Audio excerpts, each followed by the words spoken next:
ಮೊಳಕಾಲ ಪರ್ಯಂತರ ನೀರು ಕಾಯುತ್ತಾ ಇದೆ. ಯಾರು ನಾನು? ಯಾಕಾಗಿ ಹುಟ್ಟಿಕೊಂಡೆ? ಎಲ್ಲಿಂದ ಬಂದೆ? ಯಾಕಾಗಿ ಬಂದೆ? ಒಂದು ಅರಿಯದ ಒಬ್ಬಂಟಿಗನಾಗಿ ನಿಂದೆ. ಹಾಗಾದ್ರೆ ನನ್ನ ಅಸ್ತಿತ್ವವನ್ನು ಹುಡುಕಬೇಕಲ್ಲ, ಸ್ವಲ್ಪ ಹುಡುಕುತ್ತೇನೆ. ತುಂಬಿದ ಜಲರಾಶಿಯಲ್ಲಿ ಬೇರೆ ಯಾರೂ ಕಾಣುವುದಿಲ್ಲ, ನಾವು ಇರುವರೆ. ಹಾಗಾದ್ರೆ ನಮ್ಮನ್ನು ಮಾನಿಸುವುದಕ್ಕೂ ನಮ್ಮನ್ನು ಒಪ್ಪಿಕೊಳ್ಳುವುದಕ್ಕೂ ಬೇರೆ ಯಾರೂ ಇಲ್ಲ ಅಂತ ಆದ ಮೇಲೆ ನಮ್ಮನ್ನು ನಾವು ಒಪ್ಪಿಕೊಳ್ಳಬೇಕಾಗುತ್ತದೆ. ಇನ್ನೊಂದು ನೋಡುವಾಗ ಪ್ರೀತಿ ಒಂದು ಗೌರವ ಹುಟ್ಟುತ್ತಾ ಇದೆ. ಹೌದಾ?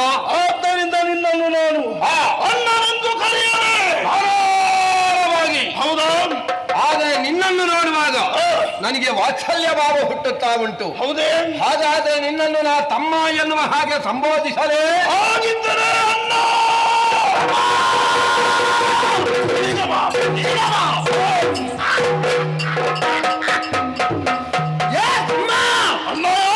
ನಾವಿಬ್ಬರೇ ಇದ್ದೇವೆ. ನಾನು ಅಣ್ಣ, ನಾನು ತಮ್ಮ. ಇಷ್ಟೇ ಸಾಕಾಗುತ್ತದೋ? ಆಗುವುದಿಲ್ಲ. ಈ ಜಲರಾಶಿಯಲ್ಲಿ ಮತ್ತೊಂದು ಪ್ರಾಣಿ ಬಂತು ಅಂತಾದ್ರೆ ನಮ್ಮನ್ನು ನೋಡಿ ಅದು ಹೇಗೆ ಕರಿಬೇಕು? ಹಾಗಿದ್ರೆ ನಮಗೊಂದು ಹೆಸರು ಬೇಕು. ಹೌದು. ಹೌದಲ್ಲ? ಮೊದಲಾಗಿ ನಾನು ಸಣ್ಣವ, ನಿನಗೆ ಹೆಸರಿಡ್ತೇನೆ. ಹೌದಾ? ಇಡೋಣ.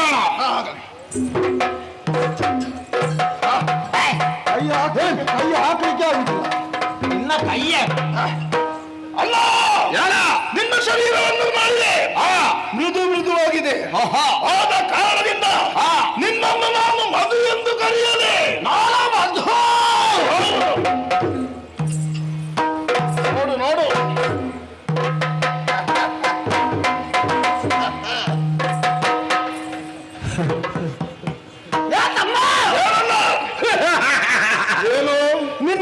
ಬಿಟ್ಟಿದ್ರೆ ಮುಟ್ಟುವಂತಹ ಮನಸ್ಥಿತಿಯೇ ನನಗಿಲ್ಲ. ಹೌದಾ? ಅಷ್ಟು ಕಠಿಣವಾಗಿದೆ ದೇಹ.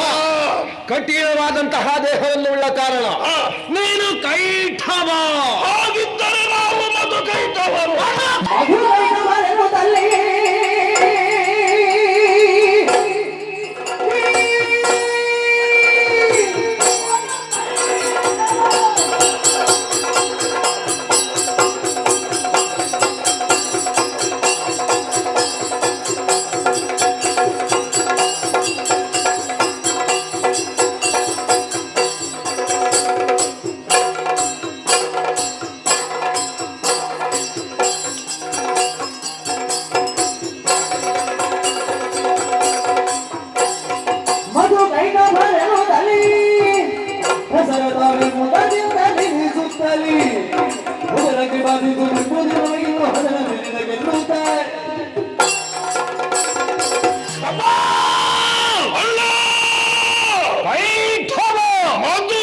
ಪ್ರಪಂಚದಲ್ಲಿ ನಮಗೊಂದು ಹೆಸರಾಯಿತು, ಮಧು ಕೈಠವರು ಎನ್ನುವ ಹಾಗೆ.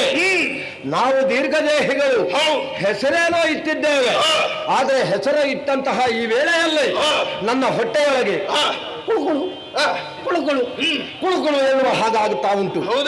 ಏನು ಅಂತ ಈಗ ನನಗೆ ಅರ್ಥವಾಯಿತು. ಬಹುಶಃ ಉದರಾಗ್ನಿ ಬಾರಿಸ್ತಾ ಇದೆ. ಉದರಾಗ್ನಿ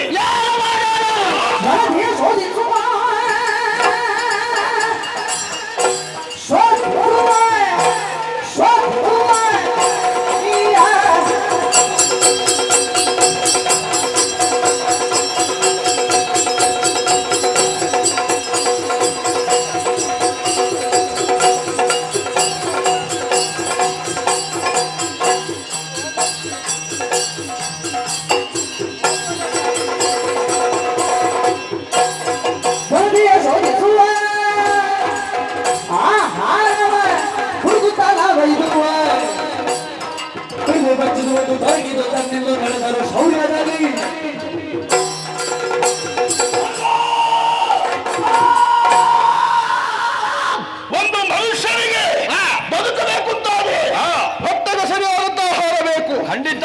ಇಷ್ಟರವರೆಗೆ ಆಹಾರ ನಮ್ಮ ಪಾಲಿಗೆ ಸಿಕ್ಕಿದ್ದಿಲ್ಲ. ಆದ್ರೆ ಏನು ಮಾಡೋಣ? ಏನೋ ಕಾಣುತ್ತಾ ಇದೆ ಜಲರಾಶಿ. ಈ ಜಲರಾಶಿಯಲ್ಲಿ ಭಾರತ ತೋಳಿನಿಂದ ಜಲಕ್ಕೆ ಬಡಿಯುವ ನೆಲಕ್ಕೆ ನಾವು ಬಡಿಯುವುದಲ್ಲ, ಜಲಕ್ಕೆ ಬಡಿಯಲೇಬೇಕು. ಯಾಕೆ? ಜಲಕ್ಕೆ ನಾವು ಬಡಿದಂತಹ ವೇಳೆಯಲ್ಲಿ ಜಲದಿಯ ನೀರೆಲ್ಲ ಮೇಲೆ ಹಾರ್ತಾವೆ. ಮಾತ್ರ ಅಲ್ಲ, ಜಲದಿಯ ಒಳಗಡೆ ಇರುವಂತಹ ಜಲಚರಗಳು ಕೂಡ ಮೇಲೆ ಹಾರ್ತಾವೆ. ಬಂದ ಕ್ಷಣವೇ ತಿನ್ನುವ ಅವುಗಳನ್ನು ಹಿಡಿದು ಅಲ್ಲಿಗೆ ಹಲ್ಲು ತಾಗದ ರೀತಿಯಲ್ಲಿ ಜಾಗಿನ ನುಂಗಬೇಕು. ತಡ ಮಾಡುವುದಲ್ಲ, ಜಲದಿಗೆ ಅಪ್ಪಳಿಸು.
ಬೆಳೆಯುತ್ತಲಿ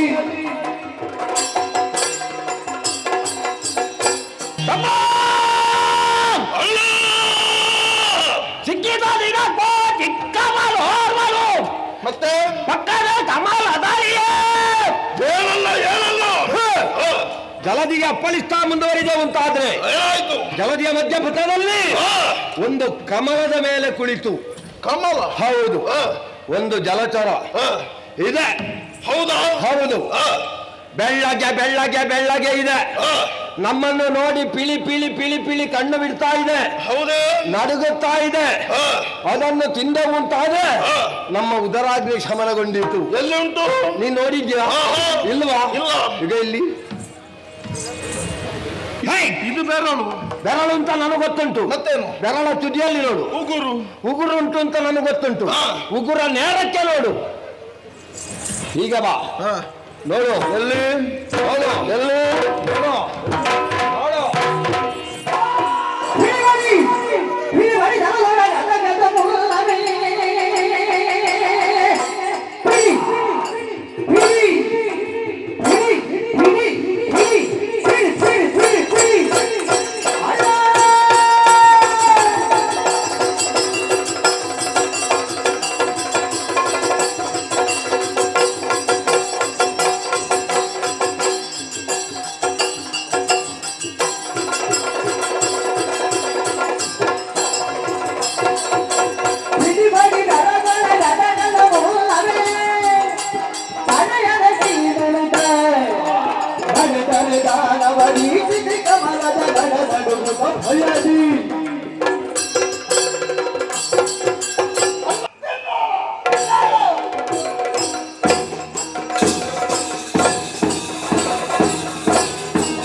ಮರೆಗಳು ತಲೆವಿಧಾತ ಮನದಲ್ಲಿ ಕರಗರಿಸಿದನು ದೈತ್ಯರುರೆ ದಿನ ಬರುವರೆಲ್ಲ ವಿಧಾತ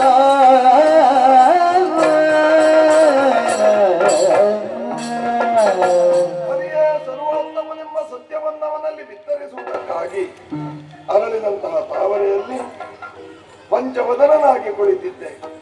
ಒಮ್ಮೆಗೊಮ್ಮೆಲೆ ಭೀಕರವಾದಂತಹ ಎರಡು ಆಕೃತಿಗಳು ನನ್ನನ್ನು ತಿನ್ನುವುದಕ್ಕಾಗಿ ಬರ್ತಾ ಇದೆ. ಪ್ರತಿಭಟಿಸುವಂತಹ ಶಕ್ತಿ ನನಗಿಲ್ಲ. ಹರಿಯಲ್ಲಿ ಹೇಳೋಣವೇ, ನಿದ್ರಾವಶನಾಗಿದ್ದಾನೆ. ಹಾಗೆ ನಿದ್ರಾಭಂಗ ಮಹಾಪಾಪವಲ್ವೇ? ನಿದ್ರೆಯಿಂದ ಎಬ್ಬಿಸುವುದು ಸರಿಯಲ್ಲ. ಹಾಗಿದ್ರೆ ಏನು ಮಾಡುವ? ನನ್ನ ಪ್ರಾಣವನ್ನು ನಾನು ಉಳಿಸಿಕೊಳ್ಳಬೇಕಿದ್ರೆ ಜಗದಾದಿ ಮಾಯೆಯಲ್ಲೇ ನನ್ನ ಸಂಕಷ್ಟವನ್ನು ಹೇಳಿಕೊಡಬೇಕು. ಜಯ ಜಯ ಜಯ ಜಯ ಅಮ್ಮ. ಜಗದಾದಿಮಾಯೆ ಹೇಳಿದಂತಹ ನಿರ್ದೇಶನವೇ ಆಗಿದೆ. ಆದಿಮಾಯೆಯಾದಂತಹ ನಾನು ಯೋಗಮಾಯೆಯಾಗಿ ಹರಿಯನ್ನಾವರಿಸಿದ ಕಾರಣ ಯೋಗ ನಿದ್ರೆಯಲ್ಲಿದ್ದಾನೆ. ಕ್ಷಣ ಕಾಲದಲ್ಲಿ ಬಿಟ್ಟು ಹೋಗ್ತೇನೆ. ಎಚ್ಚೆತ್ತಾಗ ಸುದರ್ಶನವನ್ನು ಕೊಡು. ಆ ಸುದರ್ಶನವನ್ನು ಸಿಗುವ ಹಾಗೆ ಇದ್ದೇನೆ. ಸರಿ. ಇನ್ನು ಹೀಗಿರುವುದಲ್ಲ, ಮತ್ತೆ ದೈತ್ಯರನ್ನ ಕೊಲ್ಲುವಂತಹ ದೃಶ್ಯವನ್ನು ನನಗೆ ಕಾಣುವುದಕ್ಕೆ ಭಯವಾಗ್ತದೆ ಅಂತ ಹೇಳಿದಾಗ ಕಮಲದ ನಾಳದಲ್ಲಿ ಅಡಗಿರು ಮಗನೇ ಹೀಗೆ ಹೇಳಿದ್ದಾರೆ. ಮತ್ತೆ ನನಗೆ ಇಲ್ಲೇನು ಕೆಲಸ, ನಾಳಕ್ಕೆ ಹೋಗ್ತೇನೆ.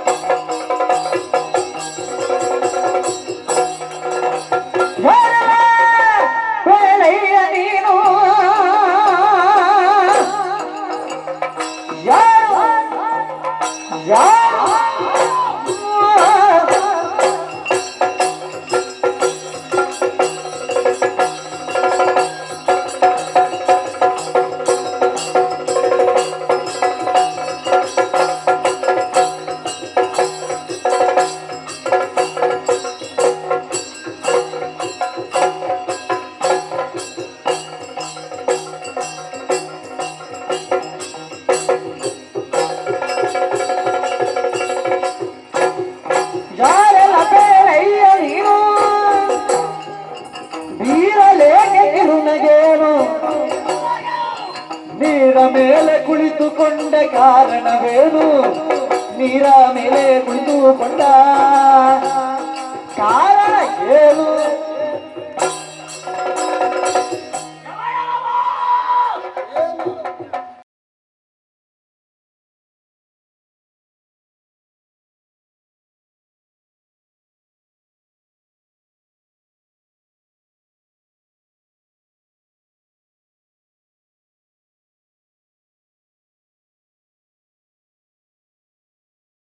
ಕಿರಿನಗೆಯನ್ನು ಬೀರ್ತಾ ಇದ್ದಿ. ಸಹಜ ಸ್ವಭಾವ. ಯಾರು ನೀನು? ಎಲ್ಲಿಂದ ಬಂದವ? ಈ ಜಲದಲ್ಲಿ ಯಾಕೆ ಕುಳಿತಿದ್ದಿ? ನಮ್ಮನ್ನು ನೋಡಿ ಅಣಕವಾಗಿ ನಗುತ್ತಾ ಇದ್ಯಲ್ಲ, ಯಾಕೆ ಎನ್ನುವುದನ್ನು ಹೇಳಬಹುದು. ಆದರೆ ನೀವು ಹುಡುಕುವುದೇನು, ನೀವ್ಯಾರು ಅಂತ ಉತ್ತರ ಬೇಡುವ.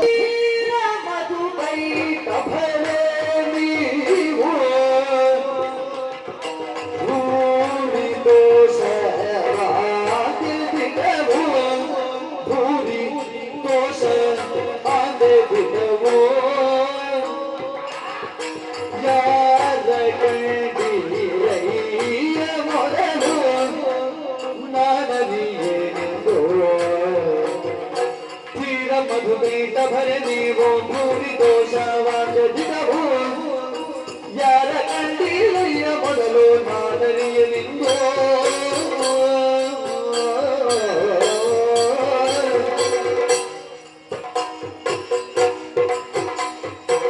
ತೋರುವ ಜನರಿಗೆ ಅಧಿಕಾರಿ ಆಗಿರುವೆ ನಾನು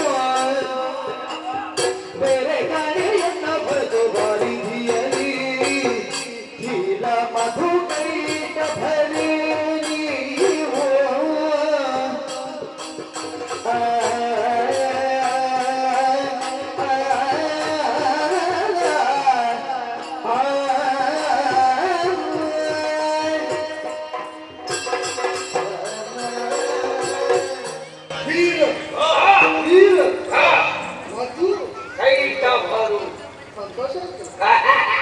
ತಾನೇನು ಎನ್ನುವುದನ್ನು ಮಾತ್ರ ಪ್ರತಿಷ್ಠೆಯನ್ನು ಮಾಡುವುದಕ್ಕೆ ಯಾರು ಹೊರಡ್ತಾನೋ ಅಂತವನನ್ನು ನಾವು ಮೂರ್ಖ. ಅದೇ ಹೌದು ಅಂತಾದ್ರೆ ಧೀರರು ವೀರರು ಮಧುಕೈಟಬ್ಬರು ಅಂತ ನಿಮ್ಮನ್ನು ನೀವೇ ಹೇಳಿಕೊಂಡ್ರಲ್ಲ. ಹೌದು. ತಾನೇನು ಅಂತ ತನ್ನನ್ನೇ ತಾನು ಪ್ರತಿಷ್ಠೆ ಮಾಡಿಕೊಳ್ಳುವ ವಿಫಲ ಯತ್ನ ಮಾಡಿದ್ರಲ್ಲ, ಮತ್ತೆ ನಿಮ್ಮನ್ನು ಮೂರ್ಖರು ಅಂತ ಕರೀಲ.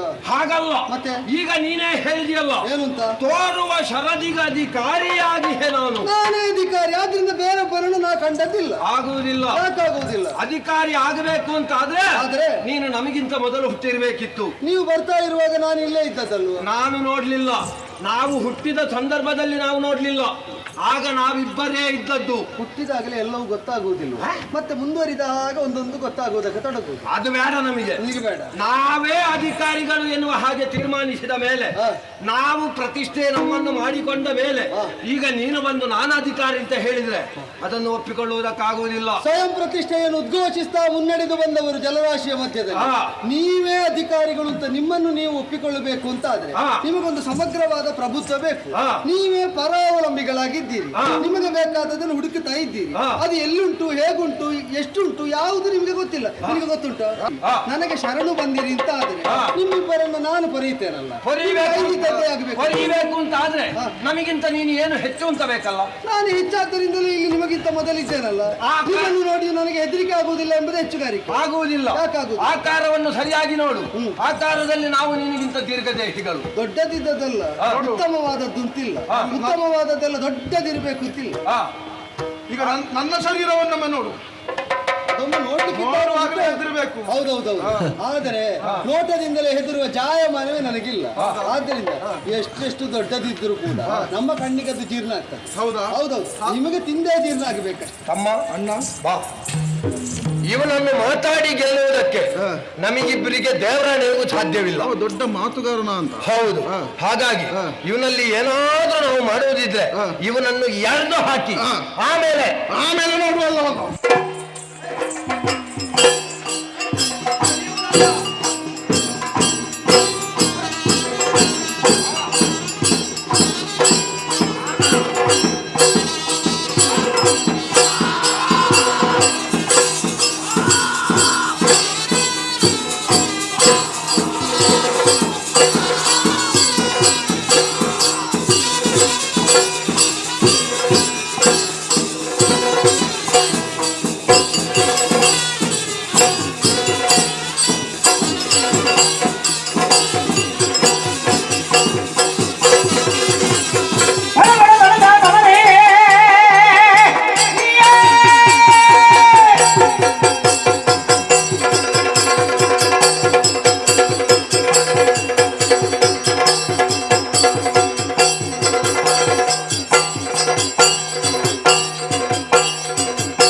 ನಿಮಗಿಂದು ದಿನ ಬಿಡಿದೆಳೆಯುವರೆ ಬಂದು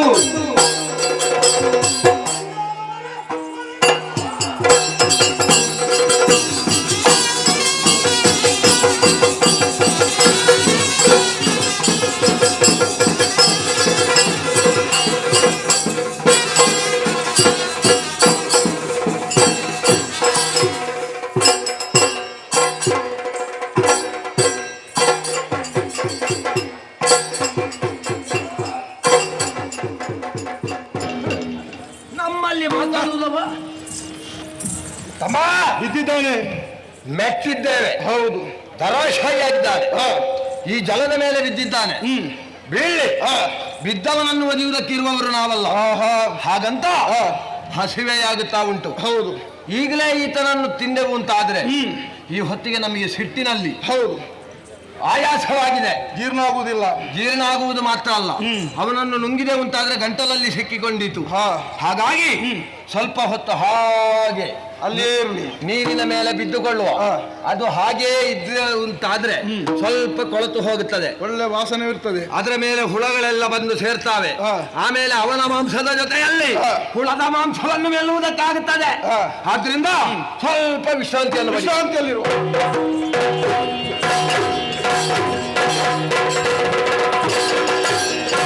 ಪಂಚಸಹಸ್ರ ಕಾಲದಿ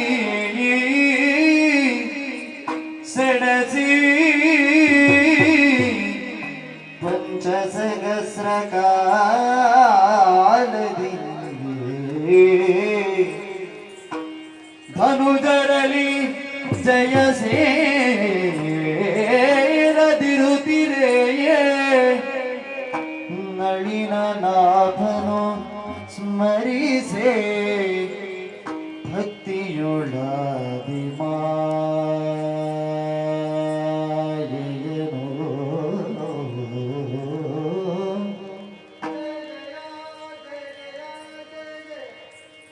ಮನದೊಳರಿದನು ಪುರದೆ ಅಸಗಳ ಹನನಗೊಳಿಸುವೆಯೇ ಕಪಟದೊಳಗೆಂದೆನು ತಲ ಮಧುಕೈಟ ಭರ ಪೊಗಳುತ್ತ ನಿಲ್ತೆಂದ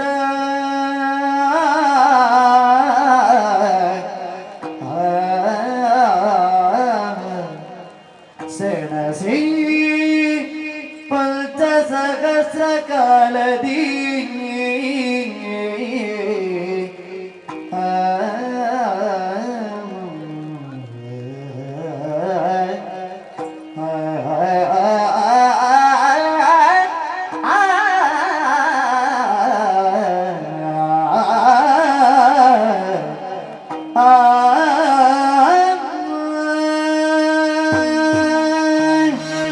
ಏಕಾಕಿಯಾಗಿ ನಾನಿರುವ ವೇಳೆಯಲ್ಲಿ ಕಾಣಿಸಿಕೊಂಡ ಉಭಯಾಕೃತಿಗಳು ಸಂವಾದದಿಂದ ಸ್ವಲ್ಪ ಸಮಯ ಅವರೊಡನೆ ವಿನಿಯೋಗ ಮಾಡುವ ಅಂತ ಹೊರಟೆ. ಸಂವಾದ ವಿವಾದಕ್ಕೆ ಹೋಯಿತು. ವಿವಾದ ನಮ್ಮೊಳಗಿನ ಸಂಘರ್ಷಕ್ಕೆ ದಾರಿ ಮಾಡಿಕೊಟ್ಟಿತು. ಸಂಘರ್ಷ ಅನಿಯಮಿತವಾಗಿ ಮುಂದುವರಿಯುತ್ತಾ ಇದ್ದದರ ಸೂಚನೆಯನ್ನು ಗಮನಿಸಿದೆ. ಹಾಗೆ ಅಂತ ಜಯಾಪಜಯಗಳ ನಿರ್ಣಯವಾಗಲಿಲ್ಲ. ಆದ್ದರಿಂದಲೇ ಬಿದ್ದಂತೆ ಇದ್ದದ್ದು.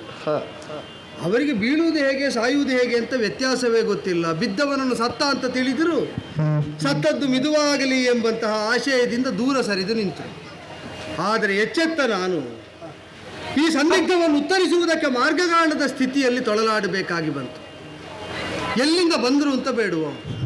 ತ್ರಿಮೂರ್ತಿಗಳ ಸೃಷ್ಟಿ ಆದಿಮಾಯಾ ಸ್ವರೂಪಿಣಿಯಿಂದ ಆದದ್ದು ಹೌದಾದರೆ ಇವರಿಬ್ಬರು ದೇಹಬಲದಲ್ಲಿ ಸುಪುಷ್ಟಿಯನ್ನು ಹೊಂದಿದ್ರು ವಿವೇಕೋದಯ ಆಗದ ಸ್ಥಿತಿಯಲ್ಲಿರುವಂತಹ ಪಾಪಾತ್ಮರು ಇದೆಲ್ಲಿಂದ ಬಂದರು ಅಂತ ಯೋಚಿಸಿ ದಾರಿಗಾಣದ ಸ್ಥಿತಿಯಲ್ಲಿ ಕಷ್ಟಕಾಲದಿಂದ ಇಷ್ಟದಿಂದ ಭಜಿಸಬೇಕೆಂಬ ಮಾತನ್ನೇ ಮನನ ಮಾಡಿಕೊಂಡು ಆಕೆಯನ್ನೇ ಮನವಾರೆ ಸ್ಮರಿಸಿ ನಿಂದೆ. ಆಗ ಮನದ ಬೆಳಕಾಗಿ ಗೋಚರಳಾದಳಲ್ಲ. ಶಕ್ತಿಯಿಂದ ಸಾಧ್ಯವಾದದ್ದನ್ನು ಯುಕ್ತಿಯಿಂದ ಸಾಧಿಸಿಕೊಳ್ಳಬೇಕು. ಸಮರ ಮುಖದಿಂದಲೇ ಎಲ್ಲವೂ ಸಾಧ್ಯ ಅಂತ ತಿಳಿಯಬೇಡ. ಕಪಟದಿಂದ ಅವರರಿವನ್ನು ಅವರಿಗೆ ತಂದುಕೊಟ್ಟು ನೀನಾರು ಅಂತ ತಿಳಿಸಿಕೊಟ್ಟು ಮುಂದಿನ ಕಾರ್ಯಕ್ಕಾಗಿ ಅವರನ್ನು ವಿನಿಯೋಗಿಸಿಕೋ ಅಂತ ಸೂಚನೆ ಕೊಟ್ಲಲ್ಲ. ಅಷ್ಟು ಸ್ಪಷ್ಟ ಆದ ಮೇಲೆ ಇನ್ನು ದೇಹ ಬಲ ಇಲ್ಲ. ಬರ್ಲಿ ಅವರು ನೋಡೋಣ.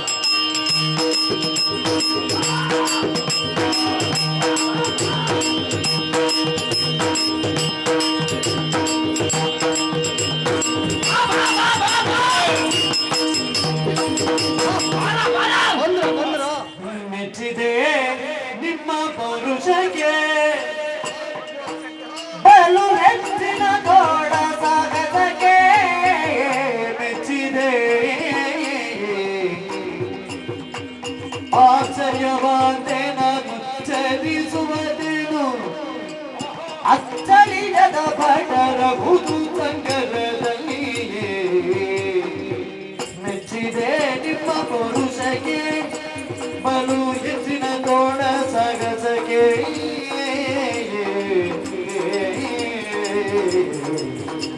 ಮೆಚ್ಚಿದೆ.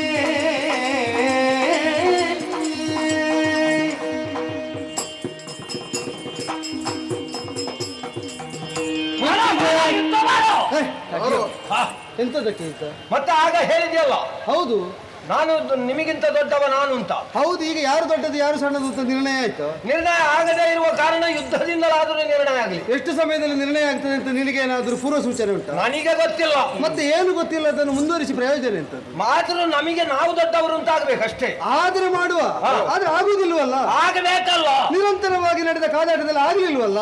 ಆಗಲಿಲ್ಲ ಎನ್ನುವ ಕಾರಣದಿಂದ ಮುಂದುವರಿಸುವ. ಅನಿಶ್ಚಿತವಾಗಿ ಮುಂದುವರಿಸುವುದಕ್ಕೆ ನಾನಿಲ್ಲ. ನನಗೆ ಮೆಚ್ಚುಗೆ ಹುಟ್ಟಿದೆ, ಇನ್ನು ನಿಮಗೆ ಹೊಡೆಯಲಿಕ್ಕೆ ಸಾಧ್ಯ ಇಲ್ಲ. ಮೆಚ್ಚುಗೆ ಹೌದಪ್ಪ, ನಮ್ಮ ಮೇಲೆ ನಾನು ಧೀರರು ವೀರರು ಅಂತಂದಾಗ ಇದು ಸ್ವಯಂ ಘೋಷಿತರು ಮಾತ್ರ, ಇವರಿಗೆ ಅಷ್ಟೆಲ್ಲ ಇರ್ಲಿಕ್ಕಿಲ್ಲ ಅಂತ ಭಾವಿಸಿದ್ದು. ಆದ್ರೆ ನೀವು ಹೊಡೆದಾಡ್ತೀರಿ ಏನು ಪರಿಪೂರ್ಣ ಅನುಭವ ಇದ್ದವರ. ಹೌದಪ್ಪ, ಅದ್ಭುತ ಅಮೋಘ ಉತ್ಪಾತ ಪಿಂಡಗಳು. ಒಳ್ಳೆ ಶಬ್ದವದು. ಬಯಸಿದ್ರೆ ಉತ್ಪಾತವನ್ನೇ ಸೃಷ್ಟಿಸಬಲ್ಲಂತಹ ಅಸಾಮಾನ್ಯ ಪಿಂಡಗಳು. ಹಾಗೆ ಹೇಳಿದ ಉತ್ಪಾತ ಪಿಂಡಗಳು. ಆದ್ದರಿಂದಲೇ ಮೆಚ್ಚಿದೆ. ಸಾಮಾನ್ಯರಾದ್ರೂ ಬೆಚ್ಚುತ್ತಿದ್ರು, ನನಗೆ ಬೆಚ್ಚಿಗೆ ಬೆಚ್ಚಿ ಬೀಳಲಿಲ್ಲ ನಾನು. ಹಾಗೆ ಅಂತ ಮೆಚ್ಚಿಗೆ ಹುಟ್ಟಿದ್ದು ಸತ್ಯ. ಮೆಚ್ಚಿಗೆ ಹುಟ್ಟಿದಲ್ಲಿ ಮತ್ತೆ ಘಾತ ಎಸಗಲಿಕ್ಕೆ ಉಂಟು. ನಾವು ಮೆಚ್ಚಿದವರಿಗೆ ಹೊಡಿಲಿಕ್ಕೆ ಉಂಟು. ಇಲ್ಲ, ಅವರನ್ನು ಮೆಚ್ಚಿ ಪರಿತೋಷದ ಜೊತೆಕವಾಗಿ ಏನಾದ್ರೂ ಪಾರಿತೋಷಕ ಕೊಡಬೇಕು. ಆದ್ದರಿಂದಲೇ ನಿಮ್ಮಿಬ್ಬರ ತೋಳ ಪರಾಕ್ರಮಕ್ಕೆ ಮೆಚ್ಚಿದಂತಹ ನಾನು ಪರಿತೋಷದ ದ್ಯೋತಕವಾಗಿ ನಿಮಗೆ ಬೇಕಾದದ್ದನ್ನು ಪಾರಿತೋಷಕವಾಗಿ ಕೊಡ್ತೇನೆ. ಏನು ಬೇಕು ಕೇಳಿ ಕೇಳಿ. ಅವನ ಹೆಸರೇನಂದೆ? ಕೈಠವ. ನೀನೇನು ಕರೆದೆ? ತಮ್ಮ. ಹಾಗ ನನಗೆ ಬೇರೆ ಏನೋ ಕೇಳಿಸಿದ್ದು. ನಿನಗೆ ಕೇಳಿಸ್ತದೆ ಬೇರೆ ಎಲ್ಲ. ಅವನು ಕರ್ದದಲ್ಲೇ ಕೇಳಿದ್ದಲ್ವ? ತಮ್ಮ ಅಲ್ಲ, ಅವ ಆಡಿದ್ದನ್ನು ಕೇಳಿದ್ಯೇನು? ಹೌದಲ್ಲ, ಅವ ನಮಗೆ ಬೇಕಾದ್ದನ್ನು ಕೊಡ್ತಾರಂತೆ. ಕೊಡುವುದು ನಮಗೆ ಈ ಜಲರಾಶಿಯ ಮಧ್ಯದಲ್ಲಿ ಕೊಡುವುದಕ್ಕೆ ಏನುಂಟು ಅಂತ ಬೇಡ. ನಮಗೆ ಕೊಡಬೇಕು ಅಂತಾದ್ರೆ ನಮಗಿಂತ ಹೆಚ್ಚಿನದಾದ ಯೋಗ್ಯತೆ ಅವನಿಗೆ ಏನುಂಟು ಅಂತ ಬೇಕು. ಏನೂ ಇಲ್ಲ. ಆ ಮಾತಾಡಿಪ್ಪ, ನಮಗೆ ಬೇಕಾದ್ದನ್ನು ಕೊಡ್ತೇನೆ ಎನ್ನುವ ಹಾಗೆ ಕೇಳಿದೆಯಲ್ಲ. ಹೌದು. ಈಗ ನೀ ಹೇಳಿದ ದಾರಿಯಲ್ಲೇ ನಾ ಬರ್ತೇನೆ. ನಾವು ತುಂಬಾ ವರ್ಷದಿಂದ ಅದೆಷ್ಟೋ ಸಮಯಗಳಿಂದ ಯುದ್ಧವನ್ನು ಮಾಡ್ತಾ ಇದ್ದೇವೆ. ಹೌದಪ್ಪ, ಯುದ್ಧವೇ 5000 ವರ್ಷ ಆಯ್ತು. ಹೌದಾ? ನಿನಗೆ ಇರ್ಲಿಕ್ಕಿಲ್ಲ, ನಿರ್ಣಯ ನಾನು ಮಾಡಿದ್ದೇನೆ. ನಿರ್ಣಯ ಆಯ್ತಾ ಯಾರು ಗೆದ್ದದ್ದು ಎನ್ನುವ ಹಾಗೆ? ಆಗ್ಲಿಲ್ಲ. ಮತ್ತೆ ನೀನು ನಮಗೆ ಮನಸ್ಸು ಮೆಚ್ಚಿಗೆ ಕೊಡುವುದು ಹೇಗೆ? ಈಗ ನೀ ಗೆದ್ದಿದ್ದು ಕೊಡುವುದಲ್ಲ, ಮತ್ತೆ ನಿಮ್ಮಲ್ಲಿ ಹೆಚ್ಚಿನದ್ದು ಉಂಟು ಅಂತ, ಲೆಕ್ಕ ತಪ್ಪಿ ಉಂಟು ಅಂತ. ಹಾಗಲ್ಲ. ಆದ್ದರಿಂದ ಅದರಿಂದ ತುಷ್ಟ ಮಾನಸನಾದಂತಹ ನಾನು ಸಂತೃಪ್ತಿಯ ದ್ಯೋತಕವಾಗಿ ನಿಮಗೆ ಏನಾದ್ರೂ ಕೊಡುಗೆ ಒಂದು ಪಡೆಯುವವನಿಗೆ ಅದರ ಅನಿವಾರ್ಯತೆ ಇರಬೇಕು. ಹೌದು. ಇಲ್ಲ, ಕೊಡುವಂತಹ ವ್ಯಕ್ತಿ ದೊಡ್ಡವನಾಗಿರ್ಬೇಕು. ಹೌದೌದು. ನಮಗೆ ನೀನು ದೊಡ್ಡವ ಅಂತ ಅನ್ನಿಸುವುದಿಲ್ಲ. ಪಡೆಯುವಂತಹ ಅನಿವಾರ್ಯತೆ ನಮಗಿಲ್ಲ. ಯಾರು ಹೇಳಿದ್ದು? ನಮಗಿಲ್ಲ. ನೀವು ಕೇಳಿಕೊಂಡೇ ಬಂದದ್ದಲ್ಲ. ನಮ್ಮದನ್ನು ಎಷ್ಟು ತಲೆ ಉಂಟು ಹೇಳಿದ್ದು ನೀನು? 5 ತಲೆ. ಅದನ್ನು ತೋರಿಸು ಅಂತ ಕೇಳ್ತಾ ಬಂದದ್ದು. ಅನಿವಾರ್ಯತೆ ಉಂಟು, ಬೇಕಾದ್ದು ಕೇಳಿ. ಬೇಕಾದ್ದು ಬೇಡ. ಈಗ ನಾವು ಹೇಳ್ತಾ ಇದ್ದೇವೆ, ಈ ಜಲರಾಶಿಯಲ್ಲಿ ನಾವಿಬ್ಬರು ದೊಡ್ಡವರು ಎನ್ನುವುದನ್ನು ನಾವೇ ಸ್ವಯಂ ಘೋಷಿತವಾಗಿ ಘೋಷಿಸಿಕೊಂಡವರು. ಆದ್ದರಿಂದ ದೊಡ್ಡವರಾದಂತಹ ನಾವು ಮನಸ್ಸು ಮೆಚ್ಚಿ ಚಿಕ್ಕವನಾದಂತಹ ನಿನಗೆ ಬೇಕಾದ್ದು ಕೊಡ್ತೇವೆ, ಕೇಳಿಕೊ. ಏನು ಬೇಕಿದ್ರೆ ಕೇಳಿಕೊ. ನೀನು ನಮಗೆ ಕೊಡುವುದಂತ, ನಾವು ನಿಮಗೆ ಕೊಡ್ತೇವೆ. ನಾವು ಕೊಡುವವರು ಸಣ್ಣವರು, ಪಡೆಯುವವರು ದೊಡ್ಡವರು. ಬೇಡ. ಈಗ ನೀನು ಆಲೋಚನೆ ಮಾಡು. ಹಗುರಾದದ್ದು ಕೆಳಗಿರುವುದು ಮೇಲಿರುವುದು? ಹಗುರಾಗುವುದು ಮೇಲಿರುವುದು, ಭಾರ ಇದ್ದದ್ದು ಕೆಳಗಿರುವುದು. ಕೇಳುವಾಗ ನಿಮ್ಮ ಕೈಯಲ್ಲಿರ್ತದೆ, ಕೈ ಕೆಳಗಿರ್ತದೆ. ಕೊಡುವ ನನ್ನ ಕೈಯಲ್ಲಿರ್ತದೆ, ಮೇಲಿರ್ತದೆ. ಹಗುರ ಯಾರು? ಭಾರ ಯಾರು? ನಾವು. ನಿಮ್ಮ ಭಾರವನ್ನು ಒಪ್ಪಿಯಲ್ಲ ನಾನು ಹಗುರಾದವನ್ನು ಕೊಡುವುದು.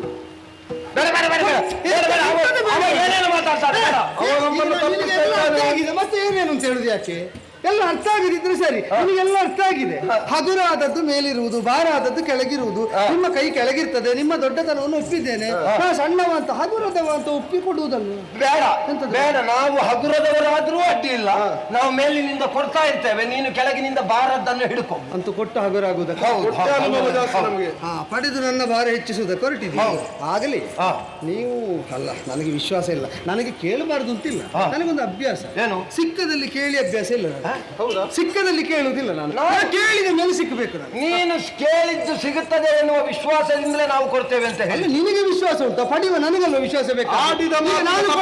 ನಿಮಗೆ ವಿಶ್ವಾಸವಂತ? ನಮ್ಮ ಕೊಟ್ಟ ಕೈ ಗೊತ್ತುಂಟಾ? ಯಾವ ಕೈ? ನಮ್ಮದು ಕೊಟ್ಟ ಕೈ. ನೋಡು, ಅದು ಕಾಣುವಾಗ ಹಾಗೆ ಕಾಣುವುದಿಲ್ಲ. ಕೊಟ್ಟ ಕೈ ಹಾಗೆ ಕಾಣುವುದಿಲ್ಲ. ಅದರಿಂದ ಕೊಟ್ಟ ಕೈ ಇಲ್ಲ, ನನಗೆ ವಿಶ್ವಾಸ ಇಲ್ಲ. ಈಗ ನಿನಗೆ ವಿಶ್ವಾಸ ಬರಬೇಕು ಅಂತ ಆದ್ರೆ ಏನಾಗಬೇಕು? ಏನು ಮಾಡಬೇಕು? ಅದರಲ್ಲಿ ಕೊಡುವ ಮೊದಲ ಕೈಯನ್ನು ತಟ್ಟಬೇಕು. ಕೈ ತಟ್ಟಿ ಹೇಳಬೇಕು, ಬೇಕಾದ್ದನ್ನು ಕೇಳಿದಾಗ ಕೊಡ್ತೇವೆ. ಈಗ ಕರ ತಟ್ಟುವುದಕ್ಕೆ ನಾವಿಬ್ರು ಬೇಕಾದನ್ನು ಕೊಡ್ತೇವೆ, ಕೇಳಿಕೊ. ಅದಕ್ಕೆ ಆದೀತು ಕರ ತಟ್ಟುವುದಕ್ಕೆ. ತಟ್ಟಿದನಲ್ಲ ನಿನ್ನ ಕೈಯನ್ನು ನೀನೇ ತಟ್ಟುವವನ. ನೀನು ಅದನ್ನೆಲ್ಲ ಮಾಡಿದ್ದೀಗ. ನೀನು ಹೇಳಿದ್ಯಲ್ಲ. ನಾನು ಹೇಳಿದ್ದು ನನ್ನ ಕೈಗೆ ನಿಮ್ಮ ಕೈಯನ್ನು ಇಟ್ಟು ತಟ್ಟಿ ಹೇಳಬೇಕು. ನೋಡು, ನೀ ಇಡಿಯಾಗಿ ಒಳಗೆ ಹೋಗ್ತೀನಿ, ಪೂರ್ತಿ ತೆರೆದರೆ. ಈಗ ನನಗೆ ಅರ್ಥವಾಯಿತು. ಅವನಿಗೆ ಬೇಕಾದ್ದೇನು? ಅವನ ಅಂಗೈಯಲ್ಲಿ ನಮ್ಮ ಅಂಗೈಯನ್ನು ಇಟ್ಟು ಭಾಷೆ ಕೊಡಬೇಕಂತೆ. ಅಷ್ಟಲ್ವಾ? ಭಾಷೆಯೊಂದು ಮಹತ್ವ ಉಂಟು, ಗೊತ್ತುಂಟು? ಭಾಷೆ ಕೊಟ್ಟದ್ದನ್ನು ಈಡೇರಿಸದಿದ್ರೆ ಅವನನ್ನು ತೆಗೆಯುವುದಕ್ಕೆ ಮತ್ತೆ ಯಾರು ಏನು ಮಾಡುವುದು ಬೇಕು ಅಂತಿಲ್ಲ. ಆ ಭಾಷೆ ಅವರನ್ನು ತೆಗೀತದೆ. ಅವರು ಆಡಿದ ಮಾತು ಸುಳ್ಳಾದರೆ ಆ ಮಾತೆ ಅವರ ಅವಸಾನವನ್ನು ಸಾಧಿಸ್ತದೆ. ಅಲ್ಲೋದ್ರಿಂದ ನಿಮಗೆ ಬದುಕಬೇಕು ಅಂತಿದ್ರೆ ಭಾಷೆ ಕೊಡಿ. ತಮ್ಮ ನಾವು ಆ ಭಾಷೆಯಿಂದ ಅಲಿತೇವಂತೆ. ನಾವು ಹಾಗಾದ್ರೆ ಎಷ್ಟು ಬಾರಿ ಭಾಷೆ ಹಾಕಿದ್ದೇವೆ, ನಾವು ಎಷ್ಟು ಸಾರಿ ಸಾಯ್ಬೇಕಿತ್ತು. ಎಲ್ಲೆಲ್ಲ ಭಾಷೆ ಒಂದು ಸಲ ಈಡೇರಿಸಿದ್ದಿಲ್ವ? ಅದು ನೀವು ಕೈ ತಟ್ಟಿ ಬಹುಶಃ ಭಾಷೆ ಕೊಡ್ಲಿಲ್ಲ. ಕೈ ತಟ್ಟಿ ಕೊಡ್ಲಿಲ್ಲ ಈ ಸಲ. ಅದು ಹೌದಾ? ಈ ಸಲ ಹೋಗ್ತೀರಿ ನೀವು ಭಾಷೆ ಈಡೇರಿಸದಿರಿ. ಈ ಸಲ ನಮ್ಮ ಕೈ ಆಡಿದ ಮಾತಿಗೆ ತಪ್ಪಿದವರಲ್ಲ ನಾವು. ಅಲ್ಲ, ನೀವು ಮಾತನ್ನು ಆಡಿಸುವುದಲ್ಲ. ನಿಮಗೆ ಆಡುವುದಕ್ಕೆ ಮಾತು ಒಂದು ವಿಷಯ ಅಲ್ಲ. ನಿಮ್ಮ ಮಾತೆ ನಿಮ್ಮನ್ನು ಆಡಿಸುವುದು. ನೋಡಿ, ಈಗ ಕೊಡಿ. ನೀನು ಕೇಳಿದ್ದನ್ನು ನಾವಿರುವರು ಕೊಡುವುದಕ್ಕೆ ಸಿದ್ಧರಿದ್ದೇವೆ. ಸಿಕ್ಕಿದೆಯ ಕೈಗೆ ಬಲು ಸೊಕ್ಕಿದ ಮೂಕರ ನಿಮಗೆ ಹಕ್ಕುದಾದ ಮತ್ತಿಕ್ಕು ಬೇಯ್ದರು ಹಕ್ಕದೊಲು ಮಯ ವಿಕ್ರಮ ಮುಂದಕ್ಕೆ. ಸಿಕ್ಕಿದಿರ ನಯ ಕೈಗೆ ಬಲು ಸೊಕ್ಕಿದ ಮೂಕರ ನಿಮಗೆ. ಬಾರಿ ಕೊಡ್ತೀರಲ್ವ ನೀವು? ಅದು ದೊಡ್ಡ ದೊಡ್ಡ ಜೀವ ಇದ್ದಲ್ಲಿಗೆ ಕೇಳಿದ್ದೆಲ್ಲ ಕೊಡ್ಲಿಕ್ಕೆ ಆಗ್ತದೆ ಅಂತ ಯಾರು ಹೇಳಿದ್ದ ನಿನಗೆ? ಎಂತದ್ದು ಕೇಳು? ಬೇಗ ಕೇಳ. ಕೇಳಬೇಕಾದ ನಾನು ನನ್ನ ಕೈಗೆ ಮಾತು ಕೊಟ್ಟಲ್ಲಿ ಸಿಕ್ಕಿ ಆಯ್ತು ಕೈಯೊಳಗೆ. ಭಾಷೆ ಕೊಟ್ಟ ಮೇಲೆ ನಿನಗೆ ಸ್ವಾತಂತ್ರ್ಯ ಇಲ್ಲ. ಇನ್ನು ಕೇಳುವ ನನಗಿರುವುದು. ಬೇಕಾದ್ದನ್ನು ಕೇಳಿ ಏನು ಕೇಳಿ ಇಲ್ಲ ಅಂತ ಮಾಡಿ ಏನು ಎಂತದ್ದು ಕೇಳು. ಕೊಡುವವರೇ ಹೌದು ಅಂತಾದ್ರೆ ಇಬ್ಬರು ದಡಿಗರಿದ್ದೀರಲ್ಲ, ಒಟ್ಟು ಸೇರಿ ನಿಮ್ಮಿಬ್ಬರ ಪ್ರಾಣ ಕೊಡಿ.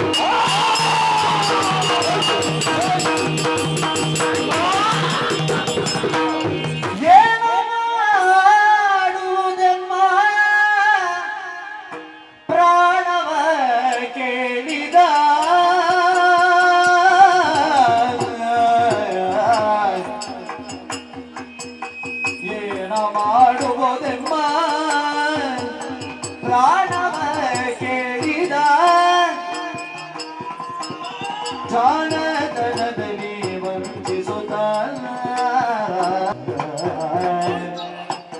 ಸಾನು ನಾಗದ ನೀವೇ ಮನದಿರವೆನುತ್ತಲೇ ಸಾನು ರಾಗದ ನೀವೇ ಮನದಿರವೆನುತ್ತಲೇ ತಾನೆಮ್ಮೊಳಿರುದಂತ ಮಾತ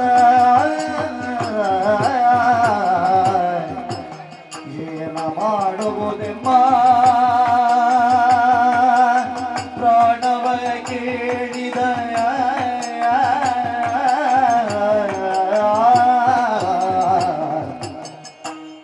ಏನ ಮಾಡುವುದು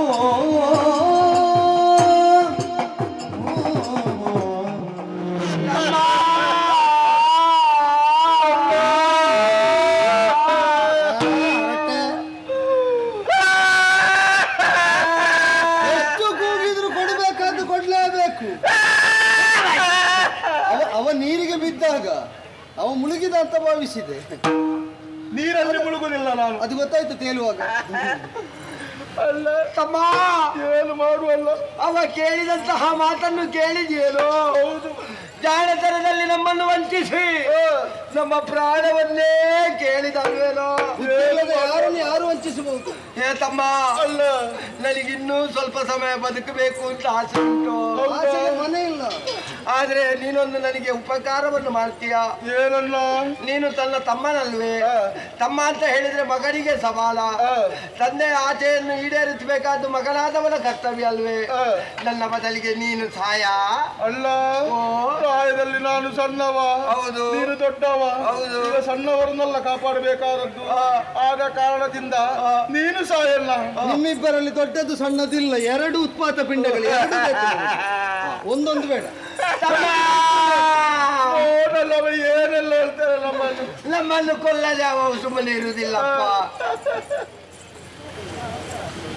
ಏನಲ್ಲ ತಮ್ಮ, ಆ ಮುಂದೆ ಕೊಡಿ ಕೊಡಿ ಕೊಡಿ. ಕೊಡುವ ಧೀಮಂತಾರೆ ಹೌದು ಅಂತಂದ್ರೆ ಕೊಡಬೇಕು. ಕೇಳಿದ ಮೇಲೆ ಮತ್ತೆಂತದ್ದು ನಿಮ್ಮದು? ಏನಲ್ಲವ? ನೀನು ಕೇಳಿದ್ದನ್ನು ನಾವು ಕೊಡುವುದೇ ಕೊಡಲೇಬೇಕು. ಆದರೆ ಏನಾದರೆ ನಮ್ಮದು ಕೆಲವಾರು ಆಶೆಗಳುಂಟು. ಎಂತದ ಆಶೆ? ಒಟ್ಟಾರೆ ಕಾಲದಲ್ಲೂ ಆಶೆ ಬಿಡ್ಲಿಲ್ಲ. ನಿಮ್ಮ ತೀರ್ಮಾನವೇ ತೀರ್ಮಾನ ಅಂತ ಆಗುವುದಿಲ್ಲ. ನೀವೇ ತೀರ್ಮಾನ ಮಾಡಿ ಕೊಡ್ತೇವೆ ಹೇಳಿದ. ಹೌದು, ಕೊಡು. ಹಾಗಾಗಿ ಹೇಳ್ತಾ ಇದ್ದೇನೆ, ಏನು? ನಮ್ಮ ಪ್ರಾಣ ಬೇಕಾ? ಹೌದು. ಪ್ರಾಣವನ್ನು ತೆಗೋ. ತೆಗೋ ಅಂದ್ರೆ ಕೊಡ್ಬೇಕು. ನಾವು ಕೊಡ್ತೇವೆ, ನೀನು ತೆಗೆದುಕೋ. ಮತ್ತೇನು ಸಂದೇಹ? ಆದ್ರೆ ಒಂದು, ಏನು? ನಮ್ಮ ಇಬ್ಬರ ದೇಹದಲ್ಲಿರುವ ಪ್ರಾಣವನ್ನು ನೀ ತೆಗಳುವುದು ಹೌದು ಅಂತ ಆದ್ರೆ ಒಂದು ತೊಟ್ಟಕ್ಕೂ ನೀರು ಕೂಡ ನಮ್ಮ ದೇಹಕ್ಕೆ ಸೋಕದ ರೀತಿಯಲ್ಲಿ ತೆಗೆದುಕೋ ಪ್ರಾಣವನ್ನು. ಅಷ್ಟು ಮಾತ್ರವಲ್ಲ, ನಮ್ಮ ಹೆಸರು ಶಾಶ್ವತವಾಗಿ ಉಳಿಯಬೇಕು. ಅಂತೂ ಸಾಯುವ ಮೊದಲು ಹೇಳಬೇಕಾದ್ದೆಲ್ಲ ಹೇಳಿ ಮಾಡಬೇಕಾದ್ದನ್ನೆಲ್ಲ ಮಾಡಿ ಆಗಬಾರದನ್ನು ಆಗಗೊಡ್ತೇವೆ ಅಂತ ಒಂದು ಹುಚ್ಚು ಹುಮ್ಮಸ್ಸು ನಿಮ್ಮ. ನೀವು ಬರುವಾಗ ನಗೆ ಆಡ್ತಾ ಇದ್ದೆ, ನಗುವಿನ ಮರ್ಮ ನಿಮಗೆ ಗೊತ್ತಾಗಲಿಲ್ಲ. ನೀವು ನಿಂತು ತೇಲಾಡ್ತಾ ಇರುವಾಗಲೂ ಕುಳ್ಳಿರ್ದೆ ನಾನು. ಅದು ಯಾಕೆ ಹೇಗೆ ಅಂತಲೂ ನಿಮಗೆ ಅರ್ಥ ಆಗಲಿಲ್ಲ. ಈಗ ಪ್ರಾಣವನ್ನು ಯಾವ ಯತ್ನವೂ ಇಲ್ಲದೆ ವಶೀಕರಿಸುವುದಕ್ಕೆ ಹೊರಟಾಗಲು ನಾನೆಷ್ಟು, ನೀವ್ಯಾರು, ನೀವೇನು ಅಂತ ಗೊತ್ತಾಗಲಿಲ್ಲ. ಇಲ್ಲ, ನಿಮ್ಮ ಈ ಚರ್ಮಚಕ್ಷುಗಳಿಗೆ ನಾನು ಯಾರು ಅಂತಲೂ ಗೊತ್ತಾಗುವುದಿಲ್ಲ, ನೀವೇನು ಅಂತಲೂ ಅರಿವಿಗೆ ಬರುವುದಿಲ್ಲ. ಕಾಣಬೇಕಾದದನ್ನು ಕಾಣುವುದಕ್ಕೆ ಬೇಕಾದ ದಿವ್ಯ ದೃಷ್ಟಿಯನ್ನು ಇಬ್ಬರಿಗೂ ಅನುಗ್ರಹಿಸಿ ತೋರಿಸಿಕೊಳ್ತೇವೆ.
ಭಗವತೆ ನಾರಾಯಣಾಯ ನಮಃ. ಅನ್ಯತಾ ಶರಣಂ ನಾಸ್ತಿ ತ್ವಮೇವ ಶರಣಂ ಮಮ. ತಸ್ಮಾತ್ ಕಾರುಣ್ಯ ಭಾವೇನ ರಕ್ಷಾ ರಕ್ಷಾ ನಾರಾಯಣ. ನೀನೇನು ನಾವೇನು ನನ್ನ ನಿಮ್ಮ ಸಂಬಂಧ ಏನು ಎನ್ನುವುದನ್ನು ಅರ್ಥವಿಸಿಕೊಳ್ಳದೆ ಮೂಢಾತ್ಮರಂತೆ ವರ್ತಿಸಿದ್ದೇನೋ ಸರಿ ಸ್ವಾಮಿ. ಆದರೆ ತುಂಬಿದಂತಹ ಈ ಜಲರಾಶಿಯ ಮಧ್ಯದಲ್ಲಿ ನೀನೊಂದು ಸಿಂಧು, ಆ ಸಿಂಧುವಿನಿಂದ ಉದ್ಭವಿಸಿದಂತಹ ಬಿಂದುಗಳು ನಾವು ಎನ್ನುವುದು ಅರ್ಥವಾಯಿತು. ಆದರೆ ನಿನ್ನಲ್ಲಿ ಮಾರ್ಮಲೆತು ನಿಂತಹ ತಪ್ಪಿಗೆ ಬೇಕಾಗಿ ನಮಗೆ ಕೊನೆಯ ಹೊತ್ತು ಬಂದು ನಿಂತಿದ್ದೇವೆ. ಆದರೆ ಒಂದು ಸ್ವಾಮಿ, ಪುನರಪಿ ಜನನಂ ಪುನರಪಿ ಮರಣಂ ಪುನರಪಿ ಜನನೇ ಜಠರೇ ಶಯನಂ ಎನ್ನುವಂತಹ ಹುಟ್ಟು ಸಾವುಗಳುಳ್ಳಂತಹ ಕರ್ಮ ಪ್ರಪಂಚದ ವ್ಯವಹಾರ ನಮಗೆ ಬೇಡ. ಆದರೆ ಬೇಕಾದ್ದು ಒಂದೇ, ಶಾಶ್ವತವಾದಂತಹ ಮೋಕ್ಷ, ಅಚಂದ್ರಾರ್ಕವಾದಂತಹ ಕೀರ್ತಿ. ನಾಳೆ ಮತ್ತೊಬ್ಬ ದುಷ್ಟನಾಗಿ ಪ್ರಪಂಚದಲ್ಲಿ ಮೆರೀತಾನೆ ಅಂತಾದರೆ ಇಂಥ ಮಧುಕೈಟವರು ಎನ್ನುವಂತಹ ರಾಕ್ಷಸರಿದ್ರು. ಅವರಿಗೆ ಪ್ರಪಂಚದಲ್ಲಿ ಯಾವ ಪಾಠವಾಯಿತು ಎನ್ನುವುದು ಪ್ರಾಪಂಚಿಕರಿಗೆ ತಿಳಿಯುವ ರೀತಿಯಲ್ಲಿ ನಮ್ಮ ಹೆಸರನ್ನು ಚಿರಸ್ಥಾಯಿಯಾಗಿಸಿ ನಮಗೊಂದು ಯೋಗ್ಯವಾದ ಪದವಿಯನ್ನು ಇತ್ತು ನಮ್ಮನ್ನು ಮನ್ನಿಸಿ ನಮಗೆ ಮುಕ್ತಿಯನ್ನು ಕರುಣಿಸು ಜಿಯಾ. ನಿನಗೆ ಬೇರೆ ಏನಾದರೂ ಬೇಕು? ನಿನಗೆ ಬೇರೆ ಏನಾದರೂ ಬೇಕು? ಮೆಚ್ಚಿದೆ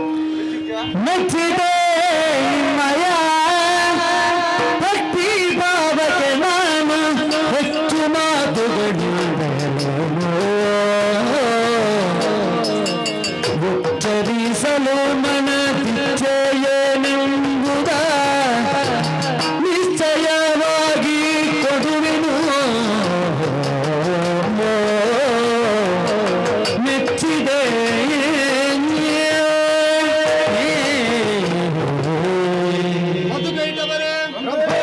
ಸ್ವರೂಪ ಜ್ಞಾನವಿಲ್ಲದೆ ಪರಾತ್ಪರ ಸ್ವರೂಪ ಜ್ಞಾನವೂ ಇಲ್ಲದಂತಹ ಸ್ಥಿತಿಯಲ್ಲಿ ನನ್ನ ವಿರೋಧವನ್ನು ಮಾಡುವುದಕ್ಕೆ ನೀವು ಎಳೆಸಿದೆ. ಆದರೆ ಯಾವಾಗ ದಿವ್ಯ ದೃಷ್ಟಿ ಪ್ರಾಪ್ತವಾಯಿತು, ನನ್ನ ಕರ್ಣದ ಕಿಲ್ಬಿಷದಿಂದ ಗೆದ್ದ ಜೀವರುಗಳು ನೀವು ಅಂತ ನಿಮಗೆ ಸ್ಪಷ್ಟವಾಯಿತು. ಹೌದು, ಮುಂದೆ ಸೃಷ್ಟಿಯಾಗುವುದಕ್ಕಿದ್ದಂತಹ ಪ್ರಪಂಚದಲ್ಲಿ ಸೃಷ್ಟಿಯಾಗುವ ಜೀವಜಾತಗಳು ಅವರವರ ಕರ್ಮದ ಕಿಲ್ಮಿಷದಿಂದಲೇ ಹುಟ್ಟು ಪಡೆಯುತ್ತಾರೆ. ಅದರ ಸಂಕೇತವಾಗಿ ರೂಪಕದಂತೆಯೇ ನಿಮ್ಮ ಹುಟ್ಟಾಗಿದೆ. ತಾವು ಯಾಕಾಗಿ ಹುಟ್ಟಿದ್ದೇವೆ, ಎಲ್ಲಿಂದ ಹುಟ್ಟಿದ್ದೇವೆ ಎಂಬ ಅರಿವಿಲ್ಲದೆ ಮಾಡಬಾರದನ್ನು ಮಾಡಿದ ಜೀವಿಗಳು ಆತ್ಯಂತಿಕವಾಗಿ ಭಗವಂತನನ್ನು ಹೊಂದುವುದೇ ಲಕ್ಷ್ಯ ಅಂತ ತಿಳಿದಾಗ ಶರಣು ಬಂದು ಅವನನ್ನು ಸೇರುವುದಕ್ಕೆ ಹಾತೊರೆಯುತ್ತಾರೆ. ಇದನ್ನೇ ಈಗಲೂ ನೀವು ಮಾಡಿ ತೋರಿದ್ದೀರಿ. ಭಕ್ತಿ ಭಾವದಿಂದ ಶರಣಾಗತರಾದಂತಹ ಮಧುಕೈಟಪರಾದ ನಿಮ್ಮನ್ನು ಪುತ್ರ ಭಾವದಿಂದ, ಸ್ನೇಹದಿಂದ, ವಾತ್ಸಲ್ಯದಿಂದ ಕಂಡು ನಿಮ್ಮ ಮನದಿಚ್ಛೆಯನ್ನರಿತು ಅದನ್ನು ಈಡೇರಿಸುವ ಬದ್ಧ ಸಂಕಲ್ಪತೆಯನ್ನು ಪ್ರಕಟಿಸಿದಾಗ ನಿಮಗೆ ಶಾಶ್ವತವಾದಂತಹ ಕೀರ್ತಿ ಬೇಕು. ಅದು ಮಾತ್ರ ನಿಮ್ಮ ಬಯಕೆ. ಅದಕ್ಕಿಂತ ಹೆಚ್ಚಿನದ್ದೇನು ಬೇಡವಲ್ಲ. ಧಾರಾಳವಾಗಿ ಮಾಡೋಣ. ಮುಂದೆ ಪ್ರಪಂಚ ಒಂದು ಸೃಷ್ಟಿಯಾಗಬೇಕು. ಪೃಥ್ವಿ, ಅಪ್ಪು, ತೇಜೋ, ವಾಯು, ಆಕಾಶ ಈ 5ರ ಸಂಘಾತದಿಂದ ಸೃಷ್ಟವಾಗುವ ಪ್ರಪಂಚದಲ್ಲಿ ಜೀವಜಾತಗಳು ಕರ್ಮವಶದಿಂದಲೇ ಹುಟ್ಟು ಪಡೆಯಬೇಕು. ಉದ್ಧಾರದ ಮಾರ್ಗವನ್ನು ಅನ್ವೇಷಿಸಿ 14 ಲೋಕಗಳಲ್ಲಿ ತಮ್ಮ ಜೀವಯೋಗ್ಯತೆಗೆ ಅನುಗುಣವಾದ ಲೋಕವನ್ನು ಹೊಂದುವಂತಾಗಬೇಕು. ತನ್ಮೂಲಕ ಈ ಕಲ್ಪದಲ್ಲಿ ಬ್ರಹ್ಮಾಂಡ ಪ್ರವೃತ್ತಿ ಪ್ರಾಪಂಚಿಕವಾಗಿ ಪ್ರಾರಂಭವಾಗಬೇಕಾದದ್ದುಂಟು. ಹಾಗೆ ಆಗಬೇಕು ಅಂತಾದ್ರೆ ಪ್ರಪಂಚದ ಸೃಷ್ಟಿಯಾಗಬೇಕು. ಕಾಣ್ತಾ ಇರುವುದು ಈಗ ಜಲರಾಶಿ ಮಾತ್ರ. ನಿಮ್ಮ ಇಚ್ಛೆಯಂತೆ ನಿಮ್ಮ ಪ್ರಾಣವನ್ನು ನಾ ಸ್ವೀಕರಿಸಿ ನಿಮ್ಮ ಮೇಧಸ್ಸನ್ನು ಜಲ ಸಮ್ಮಿಶ್ರಿತವಾಗಿಸಿ ಮೇದಿನಿ ನಿರ್ಮಾಣವನ್ನು ಮಾಡುತ್ತೇನೆ. ನನಗಾಗಿ ಅಲ್ಲ, ನನ್ನನ್ನು ಸೃಷ್ಟಿಸಿದ ಆದಿಮಾಯಾ ಸ್ವರೂಪಳ ಲೀಲಾ ವಿಲಾಸಕ್ಕಾಗಿ, ಅವಳ ಮಹಾತ್ಮ್ಯ ದರ್ಶನಕ್ಕಾಗಿ ವೇದಿಕೆಯಾಗಿ ಆ ಪ್ರಪಂಚವನ್ನು ನಾ ಸೃಷ್ಟಿಸ್ತೇನೆ. ಮಧುಕೈಟಪರ ಮೇಧಸ್ಸಿನಿಂದ ಸೃಷ್ಟಿಯಾದಂತಹ ಆ ಪ್ರಪಂಚಕ್ಕೆ ಮೇದಿನಿ ಎಂಬ ಹೆಸರಾಗ್ತದೆ. ಮೇದಿನಿ ನಿರ್ಮಾಣದ ಮೂಲಕವಾಗಿ ನಿಮ್ಮ ಕೀರ್ತಿಯೂ ಕೂಡ ಆಚಂದ್ರಾರ್ಕವಾಗಿ ಆ ಪ್ರಪಂಚದಲ್ಲಿ ಉಳಿಯುವಂತಾಗ್ತದೆ. ಇದು ನಿಮಗೆ ಮಾಡಿದ ಅನುಗ್ರಹ.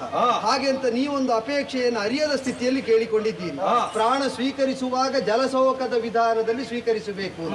ಸರ್ವಶಕ್ತನಾದಂತಹ ನನ್ನ ಕರದಲ್ಲಿದ್ದಂತಹ ದಿವ್ಯವಾದ ಸುದರ್ಶನ ಇದರ ಘಾತದಿಂದಲೇ ನಿಮ್ಮ ಪ್ರಾಣ ಪಡೆಯುವಾಗ ಜಲಸೋಕದಂತೆ ನಿಮ್ಮನ್ನಿರಿಸುವುದಕ್ಕಾಗಿ ಇದೋ ಕಾಯವನ್ನು ಕುಗ್ಗಿಸಿದ್ದೇನೆ. ನನ್ನ ಜಂಗಾ ಪ್ರದೇಶವನ್ನು ಹಿಗ್ಗಿಸ್ತಾ ಇದ್ದೇನೆ. ಅಲ್ಲೇ ನಿಮ್ಮ ಕಾಯವನ್ನಿರಿಸಿ ಪಡೆಯುತ್ತೇನೆ. ಹೀಗೆ ಬನ್ನಿ.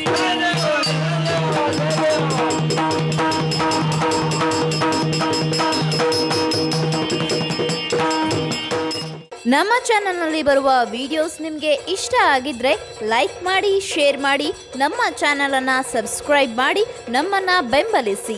ಯಕ್ಷಗಾನ ಗೆಲ್ಗೆ.